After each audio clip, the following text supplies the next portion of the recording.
Ever wonder why some YouTube videos take off while others fall flat, even though the content is great? It's not luck, it's about the title. This is day 3 in my series about the 12 things that I really wish I knew before I started on YouTube, and today we're going to talk about the difference between browse-based titles versus search-based titles, which one's better for new content creators, and how to find the right title for your videos. I've had a couple of different YouTube channels now since 2015, and I can tell you I've made pretty much every mistake that you can make when it comes to titles, so I want to share some of that advice with you so that you don't have to make the same mistakes that I've made. And here's the thing, titles matter everywhere. It's not just on YouTube. Take, for example, the classic movie Pretty Woman. See, the original title of Pretty Woman was actually 3000, which was a reference to the amount of money that Richard Gere's character offered to Julia Roberts for a week together.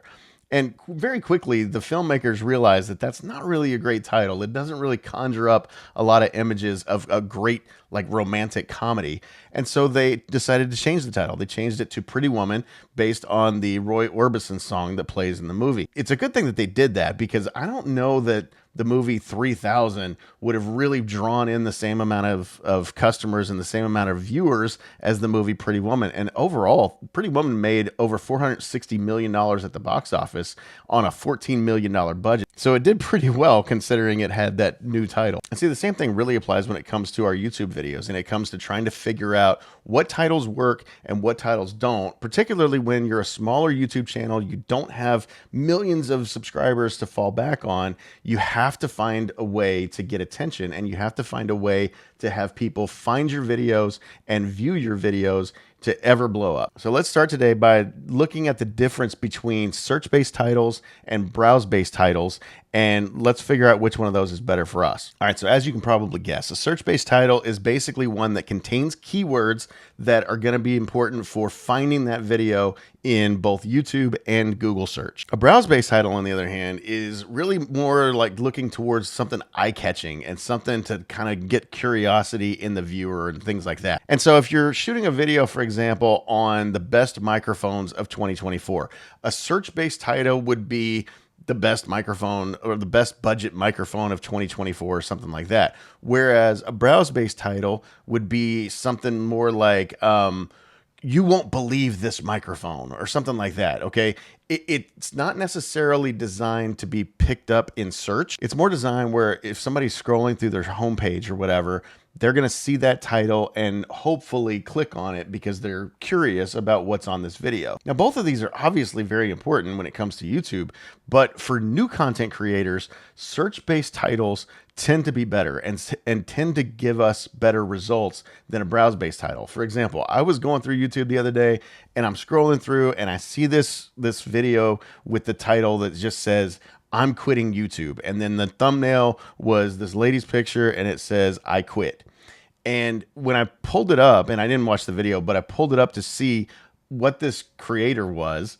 And this person had, like, I don't even remember, 700,000 subscribers. If a creator like that with 600,000 or 700,000 subscribers puts up a video that says, "I'm quitting YouTube," even though she probably wasn't really quitting YouTube, that kind of a video is going to get a lot of clicks simply because, you know, those 600,000 or 700,000 people who are used to watching her videos are going to immediately go, "Oh no, she's quitting. I better watch and see what's going on."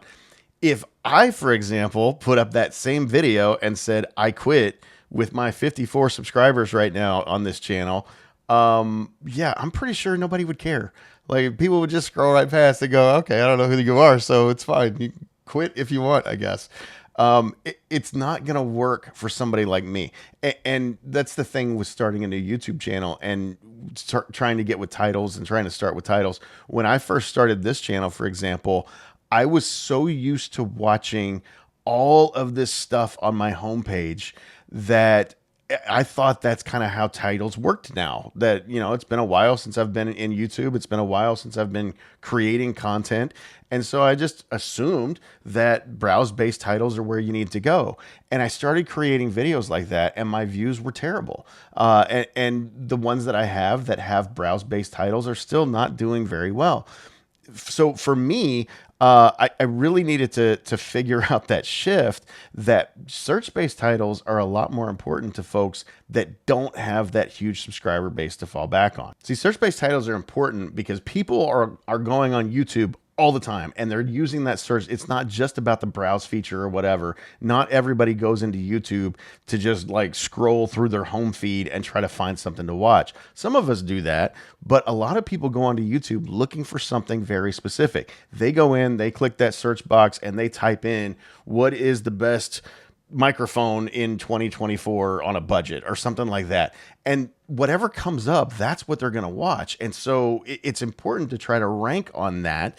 And for a newer content creator, you're more likely to get people to find your video based on some kind of a search like that, as opposed to just them scrolling through and happening to find your video. That happens too. And even with search-based content, that's kind of the beauty of search-based content, is when you have it out there, you can hit both. You can still get those people on search, but you're also going to potentially show up in people's browse feeds. Like, even anybody who's ever watched one of my videos, when they're searching through and they're going through on their home screen, the chances of one of my videos popping up is greater for them than for someone who's never heard of me and never watched one of my videos. So if they see that video, that's the best budget microphone for 2024 as an example, then if they're for some reason thinking about buying a budget microphone, then maybe they're going to click on it. So you kind of get the best of both worlds if you focus on the search base. But if you're just going after that browse based title, that curiosity, that trying to get a click and basically really focusing in on that, then you're missing out on the search based functionality that is YouTube. After all, YouTube is the second largest search engine in the world. The first is Google, also owned by YouTube, or Google owns YouTube. So they're both the same company, and they are 1 and 2. So it's important that we focus on that, especially being new. So really, when we're talking about search space, we really need to be focused on keywords, the things that we want someone to be searching for that might find one of our videos. And there's a couple of different ways to find that. There's 2 different tools out there that you can use that, I use vidIQ. There's also TubeBuddy. Both of them kind of do the same thing. It's tools that basically plug into your browser, and you can use them to try to find title suggestions and look at what titles are performing, what titles are not performing, things like that, so that you can get a better idea of what titles to use on YouTube. The other thing that you can do is just using autocomplete. So if you go into a search bar on YouTube and you start typing in best microphone, it'll give you all kinds of different things that people have actually searched for. So best microphone for YouTube, best microphone for singing, best microphone for rapping, whatever it is, they're going to be able to find all those different things. And it might help you to get an idea of, okay, this is a keyword that I want to use to try to get search-based content on my channel. The other reason why search-based content can be an advantage for us as smaller creators is because there's a lower amount of competition when it comes to using long-tail keywords. So a long-tail keyword is, instead of typing in and just titling your video best microphone, the end, okay, that would be a short tail search term. If you use a long tail search term, it would be, or a long tail keyword, it would be something like best microphone in 2024 for YouTube content creation. That's a long tail keyword. And what you're hoping for, because it's going to be hard to rank at the top of the search results as a smaller YouTube creator, for just best microphone, in even best microphone in 2024. There are so many videos out there from people who have said that, and people who have titled their videos that. And usually they're people with hundreds of thousands or even millions of subscribers. Those people are going to rank at the top of the search. And so you're going to have to get all the way down to, page 3 or 4 or 5 or whatever it is before they ever find your video. So using a long tail keyword, best, and maybe YouTube content creation is not the best one, but how about best budget microphone for rappers in 2024? That's a very specific thing. It's a very specific thing that I know nothing about, by the way, but assume that I did. And that would get you a better chance of being at the top of the search rankings, or at least near the top of the search rankings, if someone were to actually go in and type that in. And based on the autocomplete on YouTube, when you go into the search bar, you can see that there have been people that have searched for that. Google Trends is another example of something that you can use that will help you to find these keywords and these things that people are actively searching for, and it'll tell you how many people are searching for it at any given moment or whatever. So it helps you to really narrow down what are these keywords that I'm wanting to search for. And then once you've identified those keywords, it's important to have them not only in your title, but also in your description and in your tags down at the bottom. Now, YouTube has said that tags don't mean a lot, but I mean, again, if you're a new content creator like me, I'm going to use them. I'm going to use tags if they allow me to use tags. They give you 500 characters to use. I'm using on most of my videos somewhere between 450 and 500 characters of things that I think people might potentially search for to find this video. But by far, the easiest way for you to rank in search is to have that keyword in your title, not just in your description and not just in your tags. The other thing that YouTube also does is they go through your transcript of what you've actually said during the video. And so it's not going to work. Like you can't create a searchable keyword title of a video and then your video has nothing to do with that, because YouTube knows that the content of the video has nothing to do with that, and it's less likely to rank up in search like that. And even if it does, and even if people do click on it, it's clickbait, and they're going to not like the video. They're not going to watch much of it. They're not going to hit the like button. They're not going to hit subscribe. They're not going to share the video. They're not going to leave comments. They're not going to do any of those things that people would normally do if they liked a video.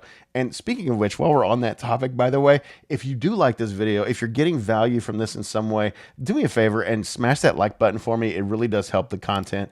And if you don't want to miss any of these things that we're talking about, I'm going through 12 different things that I really wish I knew before I started YouTube. And if you want to make sure that you don't miss any of those, consider clicking that subscribe button and turning on that notification bell so that you can see those. So with that, here's what I can tell you. I can tell you that my videos that I have created where I have gone after a search-based title have always ranked better than a browse-based title for me personally. So my other channel, I have a video that I put out in August of 2015 with a search-based title, because back then everything was search-based.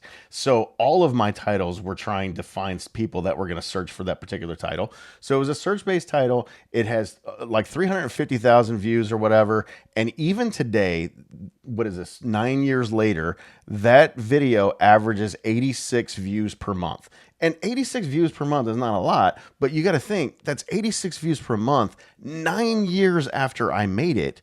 If you have a bulk of videos that you've created on your channel that are like that, that are still getting 86 views per month, multiply that by however many videos you have, and now you're talking, and now that's how you're starting to grow and how you're getting kind of a multiplication effect when it comes to YouTube, because you have all these titles that are just being searched for, and they're what we call evergreen content, because they're always there and they're always available for people to search for. That's one of the beauties of YouTube, is that stuff doesn't go away.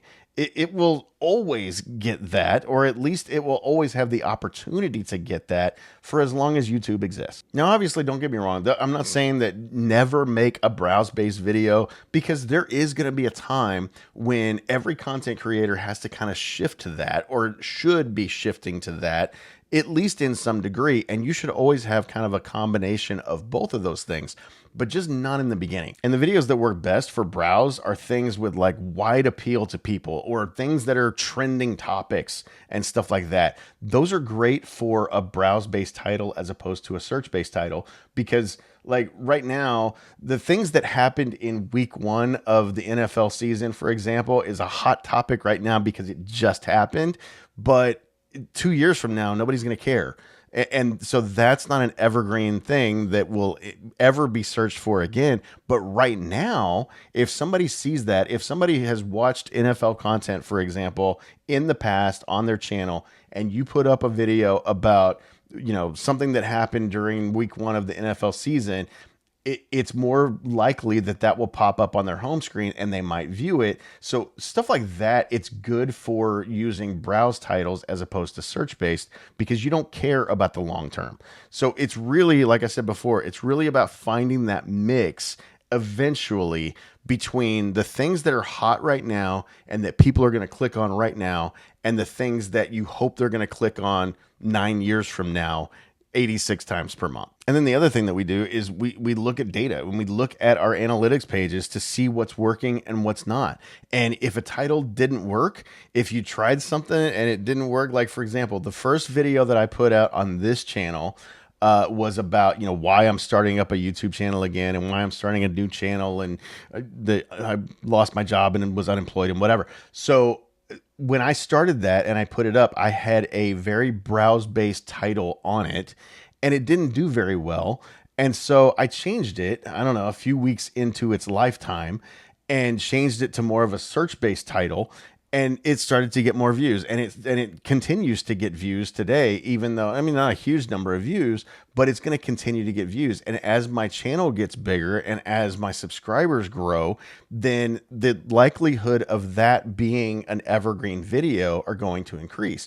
So you really kind of have to look at your analytics and see what worked and what didn't, and then make changes and be willing to change your title, change your thumbnail, do different things to try to get views and to try to maybe change a browse-based video that was originally browse-based into a search-based term that will kind of be evergreen and be there forever. So now that we figured out the difference between search-based and browse-based and that search-based is much better for new content creators, the next thing we really need to talk about is what we can expect in terms of growth on YouTube. And to watch that video, click this button right here. It'll be there just as soon as I'm finished making it. And then if you do want to subscribe to the channel and you want to stay tuned for all of my 12 different things that I wish I knew before I started on YouTube, click this button right here, maybe turn on that notification bell, and I will see you on the next one.